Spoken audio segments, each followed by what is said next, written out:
Hello and welcome. My name is Alan, and today we are watching a video that is dealing with a piece of world history that's often very unliked. And people will often try to use what resulted from it as saying, oh, they're doing this, oh, they're doing that. What we are talking about today is, well, you can probably see it up here, Neville Chamberlain and the appeasement of Hitler. Let's get into the video here. Before we go any further, this is a video from, what was the name of that group? Council of Foreign Relations. They're supposed to be nonpartisan, so however you may feel about them, as long as they try to be fair, which I watched the video before, it seems not to be trying to swing one way or the other too much of anything. So, yeah. So, let's get into this. It's always good to have at least talk of it. So, power intimidates its neighbors. A crisis erupts. World leaders meet to head off war. A deal is struck and peace is proclaimed. But rather than deterring aggression, the deal inadvertently promotes it. Within a year, the world is at war. I'm Jim Lindsay, and this is History Lessons. Our topic today is the Munich Agreement, which was signed by the leaders of Germany, Italy, Britain, and France. So, yeah. They talk about, he's already mentioned, says, they tried to head off war, because remember, we've been to the First World War. People don't really have the stomach for a second.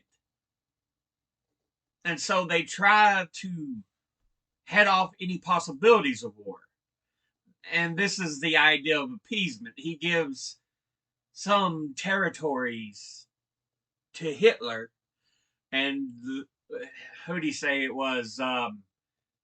Germany and Italy, which would be allies in the Second World War, along with France, to form,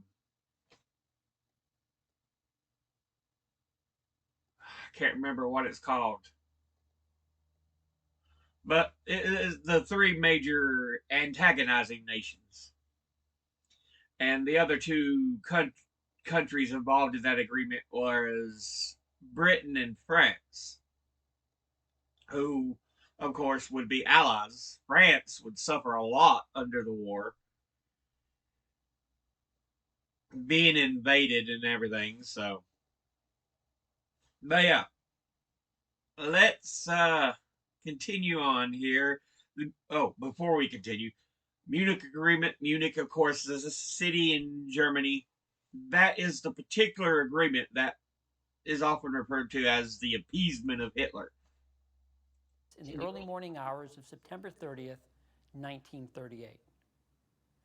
The backdrop to the Munich Agreement is Adolf Hitler's rise to power in Germany's remilitarization. Hitler was elected Chancellor of Germany in 1933. A year later, he made himself the dictator, or Führer, and ushered in the Third Reich. Hitler moved aggressively to jumpstart a foundering German economy and to jettison the constraints that had been imposed on the German military after World War I. So yeah, one of the, and many people argue it's part of what may have led to a Second World War, but there was a lot of restrictions placed on Germany after the First World War. And yeah, but Hitler, he pushes for the remilitarization of Germany and, to push out jobs, which is a part of what fascism is. It's a union of um, labor and uh, primarily for military capability. Uh, let's see, they often talk, it's business and military mixed together. Uh, and it's solely for that nation's military power.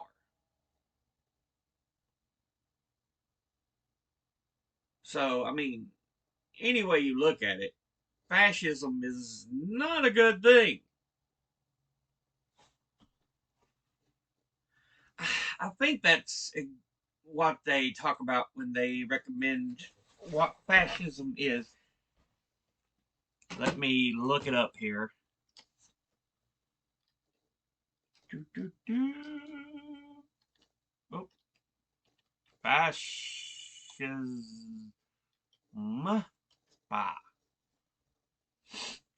Okay.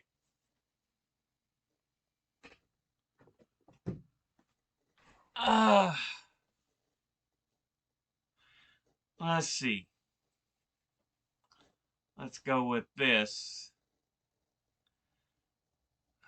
I hate when it tries to add extra crap to the thing here. Okay. According to Wikipedia, fascism is a far-right authoritarian ultranationalist political ideology and movement characterized by a dictatorial leader, centralized autocracy, militarism, forcible suppression of opposition, belief in a natural social hierarchy, subordination of individual interest for the perceived good of the nation and race, and a strong regimentation of society and the economy. So remember, I'm saying, uh, a lot of it is militaristic and business pushed together. That's what they mention here. The economy uh, and militarism. Yeah, and you usually think a dictatorial leader, right here in the picture, Benito Mussolini, who was the fascist leader of Italy, and Adolf Hitler, fascist leader of Germany. Fascism rose to prominence in the early 20th century Europe. The first ones emerged in Italy during World War One, spreading to other European nations, notably Germany. Also had adherents outside of Europe. It's opposed to anarchism, democracy, pluralism, liberalism, socialism, and Marxism. Which, if you've ever looked at a political scale, those are all that tend to be more on the left side of the aisle.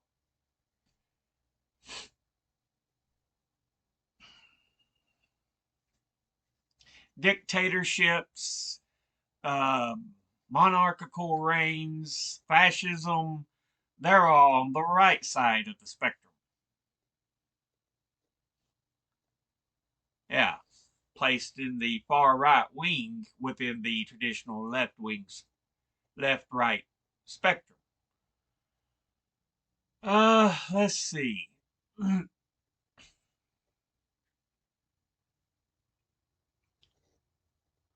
It rejects assertions that violence is inherently bad and views imperialism, political violence, and war as a means to national rejuvenation. So, yes, while it often provides jobs and people have opportunity, it's usually just to make the nation stronger. Uh, They often advocate for the establishment of a totalitarian one-party state.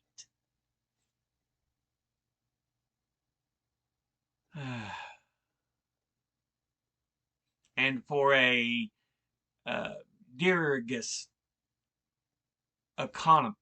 economy with the principle of achieving autarky, national policy, or national economic self-sufficiency through protectionist and economic interventionist policies.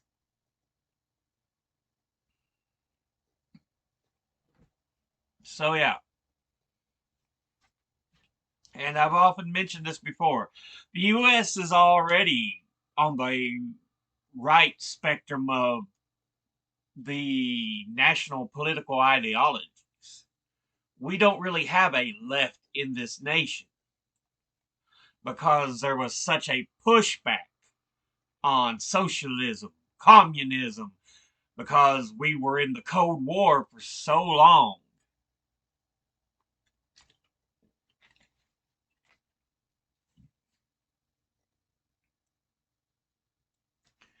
Uh, yeah, fascism's extreme authoritarianism and nationalism often manifests in a belief in racial purity or a master race, usually blended with some other variant of racism or bigotry against a demonized other, such as in the case with Germany, Jews.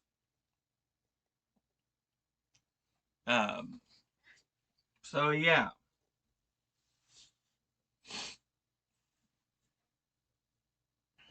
But yeah, by the end of World War II in 1945, few parties have openly described themselves as fascist. The term is more often used pejoratively by political opponents. The descriptions of neo-fascist or post-fascist are sometimes employed to describe contemporary parties with ideologies similar to or rooted in 20th century fascist movements. Um, and some opposition groups have adopted the label anti-fascist or Antifa to signify their stance. But anyway, just trying to get some information out to you on the ideas of fascism and everything there. But let's continue with the video. European leaders nervously looked the other way as he ran roughshod over the security provisions of the Treaty of Versailles and reasserted German power in Central Europe. One goal of Hitler's policies was to create Lebensraum, or a greater living space for Germans. The belief that Germany needed expanded borders included the idea that ethnic Germans living in neighboring countries should come under German rule. In March 1938, Germany absorbed Austria and the Anschluss. Hitler then turned his attention to the Sudetenland, those parts of Czechoslovakia where some 3 million ethnic Germans predominated. Hitler grew increasingly hostile to Czechoslovakia over the course of the summer of 1938. In mid-September, he gave a fiery anti-Czech speech, raising fears that war was imminent. Okay. Czechoslovakia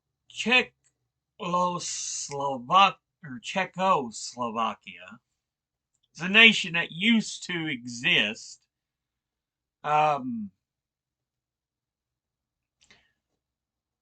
But yeah, it is landlocked right next to Germany from 1918 to 1938. So this is before the appeasement. That's Czechoslovakia, and of course, this right here, Germany. Switzerland, Austria, I think, and then Italy, France, Spain. So, you know where it sits. I think this is Poland. But anyway, yeah, Czechoslovakia right here. It no longer exists as a nation. Yeah, but after um, the World War ended, this should have been East Germany, West Germany. But here's what Czechoslovakia looked like after World War II. But you can see it loses the little tail part here, which seems to have been swallowed by the USSR. You notice all this is all one country now. Not modern day, but in this particular map. So while there were other nations here, the USSR swallows a bunch of that. Well, it goes from being Russia. I think after World War One they did become USSR. So, but yeah. Anyway, it actually takes a piece of Czechoslovakia. I think now it's Czechia. Um, I can't remember Germany too good because there's so many tiny countries. Like I said, I know the general ideas around it here, though. Portugal, Spain, France, Switzerland, Italy, uh, Germany, and of course we're focusing on Czechoslovakia there. Austria, I don't know off the top of my head for that. Of course, Denmark, the UK, Ireland, uh, the oh goodness, Nordic peoples, Norway, Sweden, Finland, those countries. I cannot remember the name of the peninsula. Anyway, like I was saying, that's what the thing was, because like I said, here's Germany. It was very willing to take a piece of Czechoslovakia. Um, and of course, Austria, it always feels it was uh, belonged to Germany in the long run.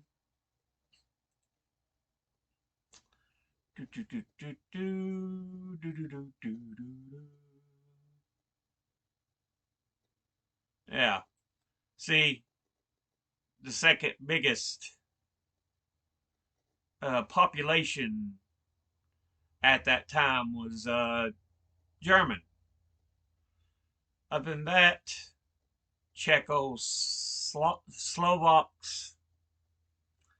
Hungarians, yeah, the country of Hungary was kind of birthed from it. To pose, like I said, right next to Poland. Um, but yeah,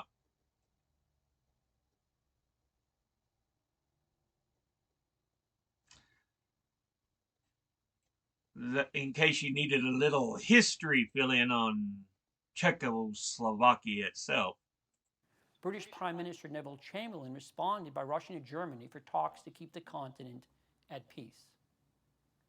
Chamberlain approached his talks with Hitler, mindful of how the First World War had laid waste to a generation of Europeans and worried that new technologies like the airplane would make the next war even more horrific. Yeah, First World War devastated nations. Many nations were like, we don't want to go through another. And, you know, even since the First World War, there was other weapons put into much more deadly use.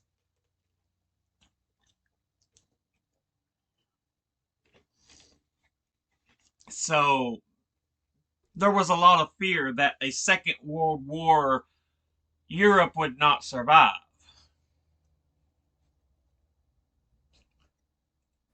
He also worried that the British military was ill-prepared to fight Germany and that the British public wanted peace, not war. So without consulting Czechoslovakian leaders, Chamberlain agreed to Hitler's demand that Germany absorb the Sudetenland. Chamberlain then persuaded the Czechoslovakian and French governments to accept his concession. The details were worked out at two subsequent sets of meetings. The Czechoslovakian government was pointedly not invited to the concluding talks at Munich that finalized the country's dismemberment. That's also a part of it that comes up under some contention. It's like you give Hitler some land that wasn't even yours to give. You know, the country that's being parsed up to kind of save others is not even in its leadership is not even invited to the meetings. So on October 1st, 1938, Czechoslovakian frontier guards left their posts and German troops moved into the Sudetenland. The day before, Chamberlain had flown back to London where he was met by cheering crowds. He waved a memo Hitler had signed pledging Germany's peaceful intentions and told the crowd that he had brought peace for our time. This morning, I had another talk with the German Chancellor, Herr Hitler. And here is the paper which bears his name upon it as well as mine.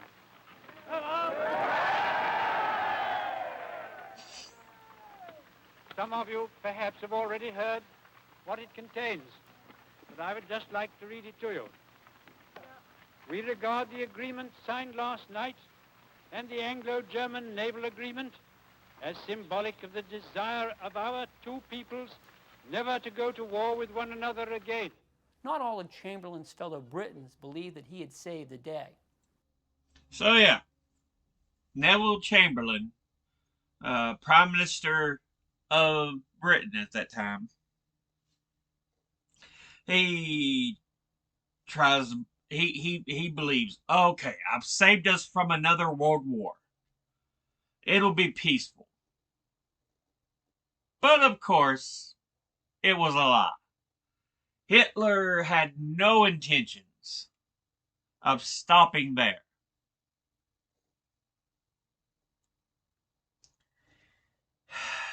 There would be what's called the Blitzkrieg, where they just ran in through Poland and took them out like that. It just all went downhill from there. And like they're saying here, some people in Britain and other nations didn't believe that was going to solve it. So yeah. Winston Churchill's response to what Chamberlain had wrought at Munich was withering. You are given the choice between war and dishonor. You chose dishonor, and you will have war. As we all know, Churchill was right. 11 months after the Munich Agreement was signed to cheers, German troops invaded Poland. The Second World War had begun. The terms Munich and appeasement entered the diplomatic hall of shame. What is a lesson of the Munich Agreement? So yeah, like I said, you often hear now the word being tossed about, appeasement, especially since some of us live in a oh shoot, what is it called? In military industrial state where companies make money by making weapons of war.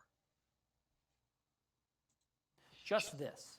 Appeasing an adversary's demands may diffuse a crisis, but it can also increase the chances of war by emboldening that adversary to demand more. Chamberlain thought that if Germany gained the Sudetenland, that Hitler would finally be satisfied with the status quo in Europe. But Hitler instead viewed Munich as confirming his belief that Britain and France both lacked the will to stop German expansion. It is worth remembering the Munich Agreement as we survey potential threats around the globe today. China is a growing military power that is challenging the territorial claims of its neighbors in Northeast and Southeast Asia. Iran seeks to become a nuclear power, a development that could upend the geopolitical order in the Middle East. In these and other instances, the United States must weigh the risk that diplomacy and compromise will signal weakness and invite war against the risk that standing firm will poison relations and trigger conflicts that could have been avoided. Unfortunately, which of these risks is greater is usually far clearer when looking backward in history than when looking forward into the future. A lot easier to judge when you already know what's going to happen. It's true. It is so true. A lot easier to make those judgments when you know what's happening, what's going to happen. But yeah,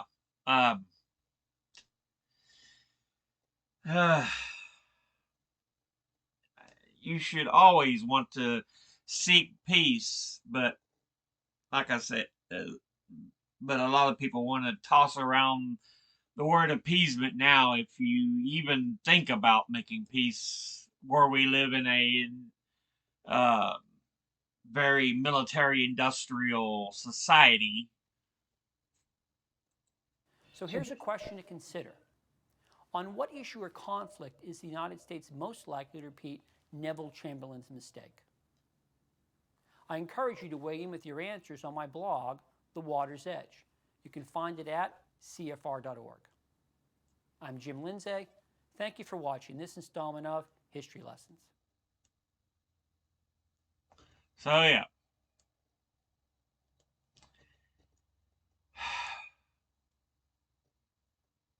That is a big part of international history we should kind of pay attention to. If there's ever anything you want to know about with World War II, this is probably something you should know as part of the events that led up. But I'm going to go ahead and end this episode now. As always, educate thyself. Think, read, study, learn. Someone tries to tell you something you have trouble believing, ask them to cite their sources. I will put my sources in the description box below the video. I'll see you all in the next one. Until then, later.